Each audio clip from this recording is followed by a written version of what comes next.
Hello everyone, welcome back to online study zone.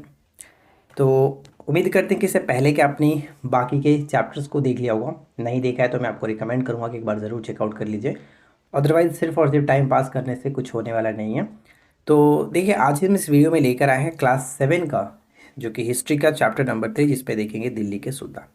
ठीक है। दिल्ली के सुल्तान आपने कई जगहों से कई बार पढ़े होंगे। तो यहाँ पे क्लास 7 के अंतर्गत, जो कि चैप्टर नंबर 3 में क्या क्या चीज़ें दी गई हैं एनसीईआरटी बेस पे, हम लोग वो देखने वाले हैं। तो ज़्यादा समय ना लेते हुए चलिए डायरेक्ट हम चलते हैं अपने टॉपिक पे। तो अगर आप इस बुक को अच्छे तरीके से पढ़ना चाहते हैं तो आप एक बार खुद से बुक रीडिंग लगा लीजिएगा, या फिर इस पीडीएफ को आप टेलीग्राम से प्राप्त कर सकते हैं। तो टेलीग्राम ज्वाइन नहीं किया है तो ज्वाइन कर लीजिएगा। तो शुरू करते हैं। वीडियो के एंड में आपको एमसीक्यू भी देखने को मिलेगा, तो वीडियो को एंड तक देखिए, तभी आपको पूरा प्रॉपर ये चैप्टर समझ में आएगा। तो तालिका वन पर नजर डालिए, जिसमें पहले पहल तोमर राजपूतों के काल में दिल्ली किस साम्राज्य की राजधानी बनी। 12वीं सदी के मध्य में तोमरों को अजमेर के चौहान, यानी जिनसे चहमान के नाम से जाना जाता था, ये हमने पहले वाले चैप्टर में भी डिस्कस किया हुआ था कि चौहान जो थे वो पहले चौहान के नाम से जाने जाते थे, ने परास्त किया। यानी कि तोमरों ने अजमेर के चौहानों को परास्त किया। तोमरों और चौहानों के राज्यकाल में ही दिल्ली वाणिज्य का एक महत्वपूर्ण केंद्र बन गया था।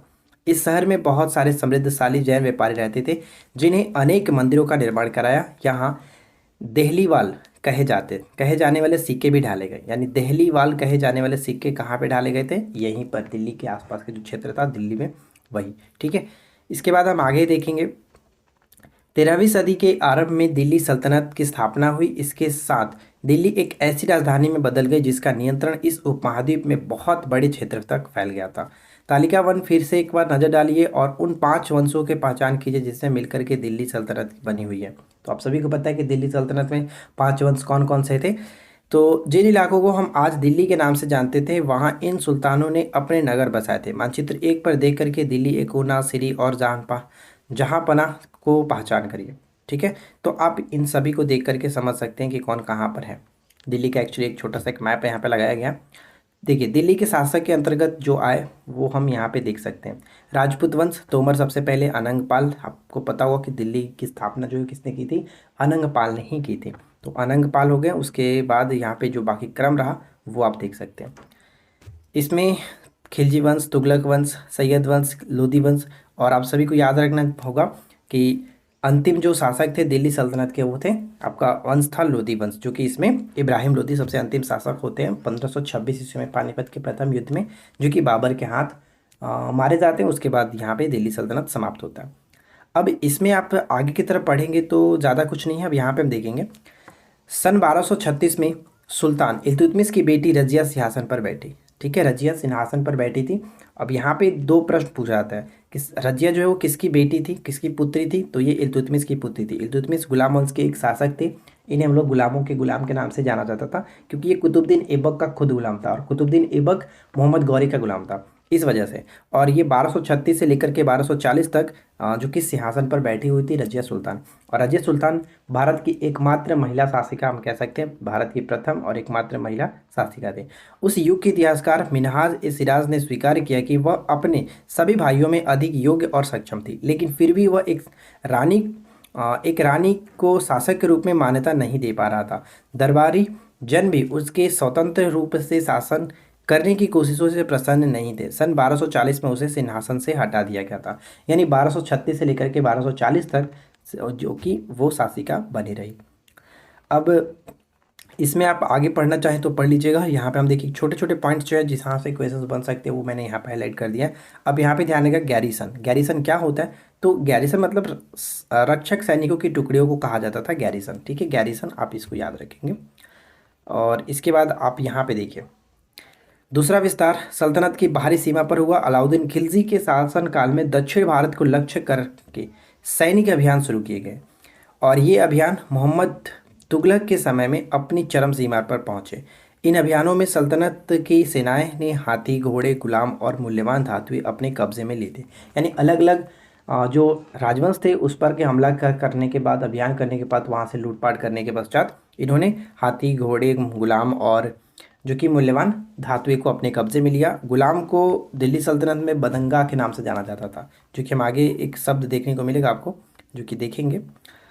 देखिए, अब यहाँ पे कुछ कुछ पॉइंट्स आप इसको पढ़ लीजिएगा, जैसे कि 12वीं सदी के आखिरी दशक में बनी कुवत उल इस्लाम मस्जिद तथा उसकी मीनारें, यह जमा मस्जिद दिल्ली के सुल्तानों द्वारा बनाए गए सबसे पहले शहर में स्थित है। इतिहास में इस शहर को दिल्ली एक गुना यानी पुराना शहर कहा गया है। इस मस्जिद का इल्तुतमिश और अलाउद्दीन खिलजी ने विस्तार किया था। मीनार जो है, ये जो आप मीनार देख रहे हैं जिसको हम लोग कुतुब मीनार के नाम से जानते हैं, इसका नींव तो डाल रखा था कुतुबुद्दीन ऐबक ने, लेकिन यहाँ पे आप पढ़ सकते हैं मीनार 3 सुल्तानों जैसे कुतुबुद्दीन ऐबक, इल्तुतमिश और फिरोज शाह तुगलक के द्वारा बनाई गई थी।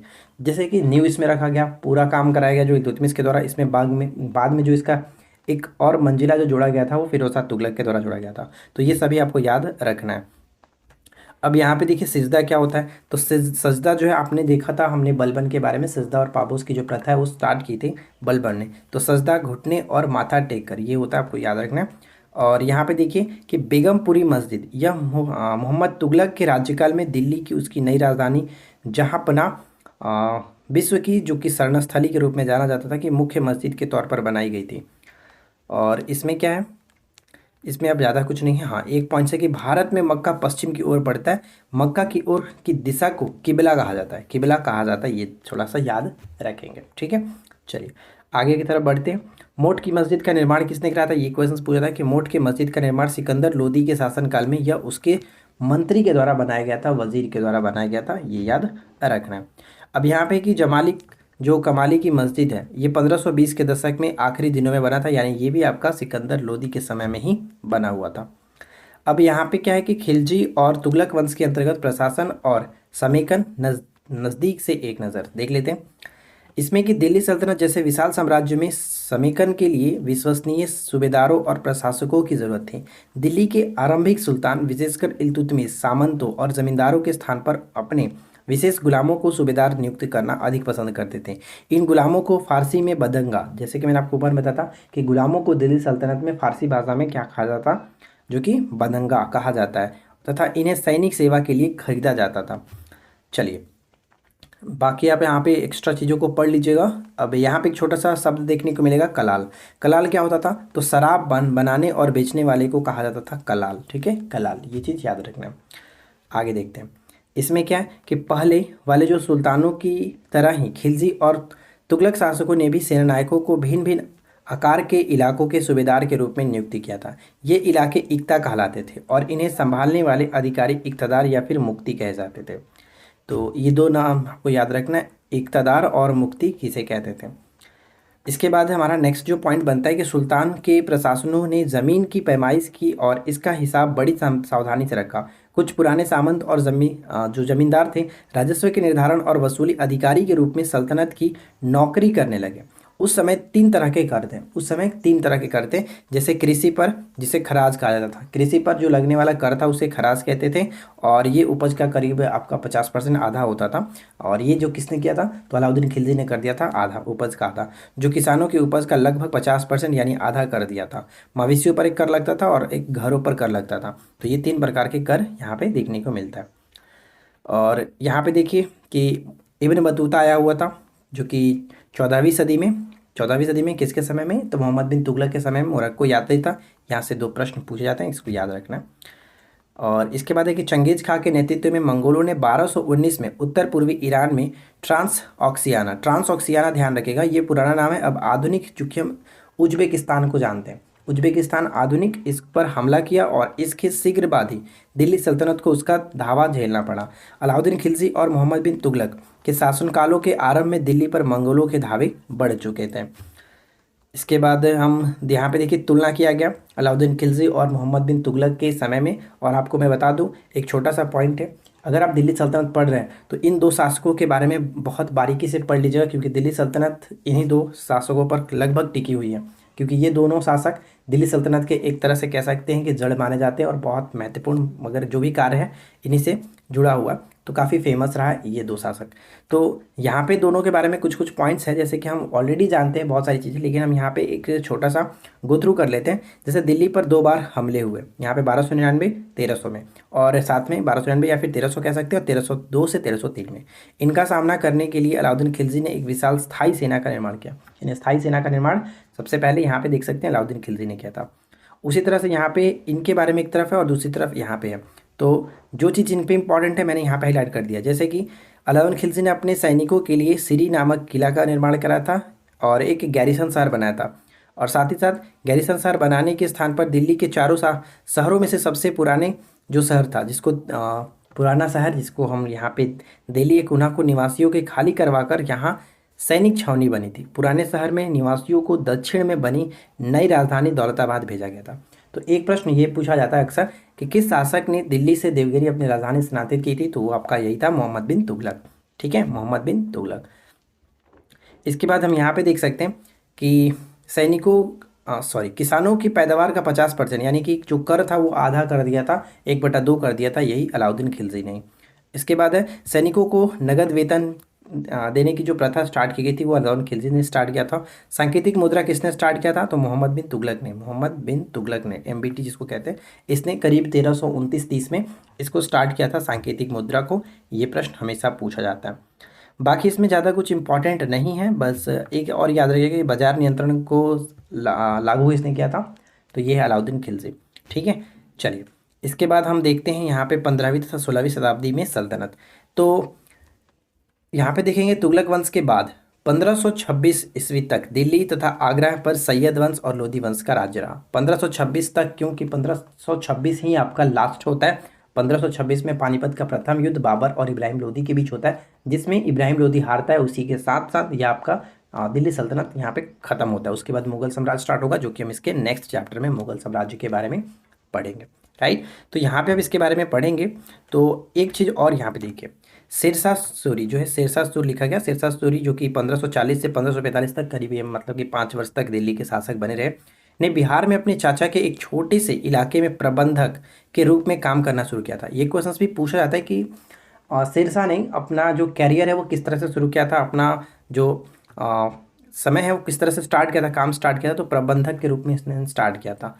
और आगे चल करके उसने इतनी उन्नति की कि मुगल सम्राट हुमायूं, ठीक है, मुगल सम्राट हुमायूं, जो कि इसने हुमायूं को 2 बार लगभग हमने देखा है कि हराया। एक आपका चौसा का युद्ध होता है 1539 में और दूसरा होता है 1540 में, जो कि कनौज या फिर बेलग्राम के युद्ध के नाम से जानते हैं। तो दोनों युद्धों में हराने के पश्चात जो कि परास्त किया, शेरशाह ने दिल्ली पर अधिकार करके स्वयं अपना राजवंश स्थापित किया। सूर्यवंश ने केवल 15 वर्ष तक, यानी करीब यहाँ पे आप देख सकते हैं 1540 से लेकर के 1555 तक शासन किया, क्योंकि 1555 में सरहिंद के युद्ध के बाद वैसे भी वापस आपका दिल्ली सल्तनत पे ये हुमायूं स्थापित हो चुका था, बैठ चुका था। लेकिन इसके प्रशासन ने अलाउद्दीन खिलजी वाले कई तरीकों को अपनाकर उन्हें और भी चुस्त बना दिया। महान सम्राट अकबर, ध्यान रखिएगा, आगे जब मुगल साम्राज्य स्टार्ट हुआ तो वहाँ पे अकबर ने जब मुगल साम्राज्य को समेकित किया तो अपने प्रतिमान के रूप में शेरशाह के प्रशासन व्यवस्था को ही अपनाया था। तो ये क्वेश्चंस बहुत ज़्यादा महत्वपूर्ण है, इसको याद रखेंगे। राइट, तो यहाँ पे देखिए हम लोग का लगभग ये चैप्टर कंप्लीट हो जाता है। अब इसमें ज़्यादा हमें कुछ नहीं है, बस एक छोटा सा पॉइंट और हम देख लेते हैं, इसके बाद हम MCQ की तरफ बढ़ेंगे। तो देखिए फिर से याद करें, मैं दिल्ली में सबसे पहले, जो कि दिल्ली में सबसे पहल किसने राजधानी स्थापित की, तो तोमर राजपूतों ने। ठीक है, तोमर राजपूतों ने। दिल्ली के सुल्तानों के शासनकाल की जो प्रशासन की भाषा थी वो फारसी रही थी। और किसके शासनकाल के दौरान सल्तनत का सबसे अधिक विस्तार हुआ, तो मोहम्मद तुगलक के समय में। और इब्न बतूता भारत आया हुआ था, जो कि मोरक्को से, यानी कि 14वीं शताब्दी में। ठीक है, तो ये सब आपको याद रखना है। अब चलिए हम बात करते हैं MCQ, और उम्मीद करते हैं कि आप लोगों को ये वीडियो अच्छा लगा होगा। वीडियो पसंद आया तो प्लीज़ वीडियो को लाइक एंड शेयर जरूर करें। तो शुरू करते हैं अपने MCQ को। सबसे पहला प्रश्न क्या कह रहा है कि दिल्ली सुल्तानों द्वारा निर्मित पहली मस्जिद का नाम बताइए। पहली मस्जिद का नाम क्या है? दिल्ली सल्तनत में दिल्ली सुल्तानों के द्वारा निर्मित जो पहला मस्जिद था वो कौन सा था? तो कुव्वत उल इस्लाम मस्जिद। यहाँ पे हमारा ऑप्शन सी हो जाएगा, कुव्वत उल इस्लाम मस्जिद, ऑप्शन सी को टिक करेंगे। राइट, सेकेंड क्वेश्चन बनता है कि कुव्वत उल इस्लाम मस्जिद का निर्माण किसने कराया था? बताइए कि कुव्वत उल इस्लाम मस्जिद का निर्माण किसने कराया था? कुव्वत उल इस्लाम मस्जिद का निर्माण अकॉर्डिंग टू ऑप्शन हम यहाँ पे कह सकते हैं ए हो जाएगा, इल्तुतमिश ने कराया था। ठीक है, इल्तुतमिश ने कराया था, यहाँ पे ऑप्शन हमारा ए बिल्कुल सही है। अगला है कि रजिया सुल्तान ने कब से कब तक, यानी कब से लेकर के 1240 तक इसने शासन किया था? तो हमने ऑलरेडी इसके बारे में डिस्कस किया हुआ था कि रजिया सुल्तान 1236 में, ठीक है, 1236 में जो कि शासिका बनी और 1240 तक जो कि दिल्ली सल्तनत के शासन करती रही। इसके बाद है कि किस मुगल बादशाह ने प्रशासन के शेरशाह सूरी के विचार का अनुसरण किया? किस मुगल बादशाह ने प्रशासन के किस मुगल बादशाह ने प्रशासन के शेरशाह सूरी के विचार का अनुसरण किया? तो भी जस्ट हमने लास्ट लाइन में ही पढ़ा था कि अकबर वो महान सम्राट हुए जिन्होंने ये अनुसरण किया हुआ था। तो ऑप्शन बी होगा। किसके शासनकाल में सल्तनत अपने जो कि चरम सीमा पर पहुंची थी? किसके शासनकाल में सल्तनत जो काल था वो अपने चरम सीमा पर पहुंचा था? क्या हमने पढ़ा? तो यहाँ पे हमने देखा था मोहम्मद बिन तुगलक के बारे में। ऑप्शन डी हो जाएगा, मोहम्मद बिन तुगलक। आप लोग अगर आप वीडियो को वहाँ तक देख चुके हैं तो अगर एमसीक्यू आप लगा रहे हैं तो सबसे पहले तो मैं आपको यही रिकमेंड करूँगा कि वीडियो को रोक करके आप राइट आंसर गेस करने की कोशिश करिए, और राइट आंसर अगर आपको पता है तो कमेंट करते चलिए। देखिए रानी दीदा जो कि 980 से 1003 को तक जो कि प्रजा सने भरी संबोधन दीदी के नाम से ये जानी जाती थी, जिसकी वजह से उन्हें रानी दीदा के कहा गया। ये किस जगह की रानी थी? रानी दीदा का संबंध किस क्षेत्र से था, किस राज्य से था? तो ध्यान रखिएगा ये जम्मू कश्मीर से संबंध रखती थी, जम्मू कश्मीर की एक रानी थी। और आंध्र प्रदेश के वारंगल क्षेत्र में हम जानते हैं जो कि रानी रुद्रमा देवी थी, वो याद रखिएगा। तो यहाँ पे सी हो जाएगा करेक्ट आंसर। जमाली कमाली मस्जिद का निर्माण किसके समय में हुआ था? जमाली कमाली मस्जिद का जो निर्माण है वो किसके समय में हुआ था? क्या बनेगा राइट आंसर? तो हम यहाँ पे सही आंसर किसे टिक करेंगे? तो सी हो जाएगा, क्योंकि सिकंदर लोदी के समय में हुआ था करीब 1520 ईस्वी तक। और मोट के मस्जिद का निर्माण भी इन्हीं के समय में हुआ था, इनके मंत्री के द्वारा। अगला है कि दिल्ली सल्तनत के संदर्भ में कलाल क्या था? कलाल क्या था? मैंने आपको बताया था कि कलाल क्या है। तो कलाल हम किसे कहते थे दिल्ली सल्तनत में? शराब बनाने और बेचने वाले को कहा जाता था कलाल। ऑप्शन बी कलाल, ठीक है। कलाल यहाँ पे सही आंसर हो जाएगा, ऑप्शन बी। अगला है कि अफ्रीकी देश मोरक्को का यात्री इब्न बतूता कौन सी सदी में भारत आया हुआ था? मोरक्को यात्री इब्न बतूता जो है वो कौन सी सदी में भारत आया हुआ था? और ये मोहम्मद बिन तुगलक के समय में आया हुआ था। और इसकी एक प्रसिद्ध पुस्तक है, उस पुस्तक का नाम क्या आप लोग बता सकते हैं कि उस पुस्तक का नाम क्या है? तो ध्यान रखिएगा यहाँ पे सही आंसर हो जाएगा 14वीं शताब्दी में, ठीक है, 14वीं शताब्दी में। बिल्कुल सही आपने गेस किया, यहाँ पे सही आंसर हो जाएगा रेहला, इसकी प्रमुख पुस्तक थी। अगला है कि ट्रांसऑक्सियाना किस आधुनिक देश का नाम था? ट्रांसऑक्सियाना किस आधुनिक देश का नाम था?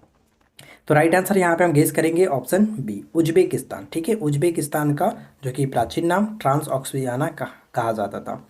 अलाउद्दीन खिलजी के संदर्भ में निम्न में से कौन सा कथन सही है? ध्यान से पढ़िए और बताइए कि कौन सा कथन सही है, क्या होगा? तो यहाँ पे अगर हम देखेंगे तो सैनिकों के लिए सिरी नामक एक गैरिसन नामक शहर का निर्माण कराया था, बिल्कुल सही है। किसानों से उपज का 50% कर वसूला करता था, ये भी सही है। सैनिकों को नगद वेतन शुरू किया, ये बिल्कुल सही है। तो यहाँ पे हम ऑप्शन डी पे जा सकते हैं कि तीनों के तीनों कथन बिल्कुल सही है, इसलिए राइट आंसर हम ऑप्शन डी को टिक करेंगे, 1 2 3। अगला देखिए क्या कह रहा है, नेक्स्ट जो क्वेश्चन हमारा है कि सांकेतिक यानी कि टोकन मुद्रा चलाने वाला सुल्तान कौन सा था? सांकेतिक मुद्रा टोकन मुद्रा चलाने वाले जो सुल्तान थे वो कौन थे? तो राइट आंसर क्या हो जाएगा? सांकेतिक मुद्रा टोकन मुद्रा चलाने वाले जो सुल्तान थे, right answer will be option B Muhammad bin Tughlaq. Muhammad bin Tughlaq, यहाँ पे ऑप्शन हम बी को टिक करेंगे। नेक्स्ट वन है कि दिल्ली सल्तनत का अंतिम राजवंश कौन सा था? दिल्ली सल्तनत का अंतिम राजवंश बताइए कि कौन सा था? जो कि हमने ऑलरेडी डिस्कस किया कि 1526 लास्ट था, और उसमें लोधी वंश थे, और शासक की बात करें तो सिकंदर लोधी थे, जो कि बाबर के हाथों पानीपत के प्रथम युद्ध में मारे गए। अगला है कि मुगल सम्राट हुमायूं को पराजित करने वाला शासक कौन था? हुमायूं को पराजित करने वाले शासक कौन थे? तो सिंपल सा सही आंसर आपका हो जाएगा शेरशाह सूरी, शेरशाह सूरी, ठीक है, शेरशाह सूरी, ऑप्शन डी। दिल्ली के शासकों के राज्य में कौन सी भाषा थी? दिल्ली के शासकों के समय में कौन सी भाषा थी? तो यहाँ पे करेक्ट आंसर क्या बनेगा, कौन सी भाषा थी? तो फारसी, ठीक है, फारसी यहाँ पे करेक्ट आंसर बन जाता है। देखिए आज की इस वीडियो का आखिरी प्रश्न है कि इब्न बतूता किस देश से भारत आया हुआ था? तो ये क्वेश्चन ऑलरेडी आपने देख लिया, तो गेस कर लीजिएगा सही आंसर क्या होगा। तो फ्रेंड्स उम्मीद करते हैं कि ये वीडियो आपके लिए हेल्पफुल रही होगी। वीडियो कैसा लगा नीचे कमेंट्स करके जरूर बताइए। वीडियो पसंद आया हो तो लाइक एंड शेयर करिए। चैनल पे पहली बार है सब्सक्राइब करके नोटिफिकेशन बेल आइकन कॉल पे सेट कर लीजिए। और अगर आपने क्लास 6 के सभी चैप्टर्स को नहीं देखा है तो आप लोग जरूर चेकआउट कर लीजिए, प्लेलिस्ट में सारे वीडियो एक साथ मिल जाएंगे, ठीक है। तो मिलते हैं हम लोग नेक्स्ट क्लास में किसी नए टॉपिक के साथ। Thanks for watching, keep watching, keep learning, have a good day.